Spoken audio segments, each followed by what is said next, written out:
Welcome to Burlap Teachers. Enjoy the video. You start by assessing risk and preparing concrete data. List symptoms and recent alcohol or med use. Get baseline labs, ALT, AST, GGT, bilirubin, and an ultrasound if available because numbers guide choices. Once done, stop alcohol and suspect hepatotoxic drugs. Make a list to show your clinician. Make sure to record timeline and severity, as this helps differentiate acute versus chronic problems and speeds up appropriate referrals or treatment plans.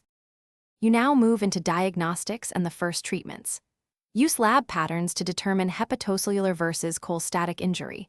Ratio and trends matter, because treatment differs. Order viral serology, autoimmune panels, iron studies, and ceruloplasmin, and repeat imaging when indicated. Once ordered, begin supportive measures.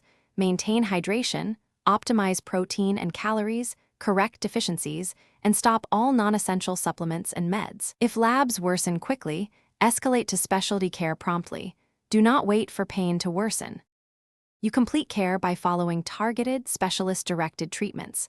Antivirals for viral hepatitis, steroids for select autoimmune cases, chelation for Wilson disease, or transplant evaluation for liver failure. Monitor INR, bilirubin, mental status, and fluid balance daily. These metrics tell you if therapy is working. Make sure to communicate changes immediately.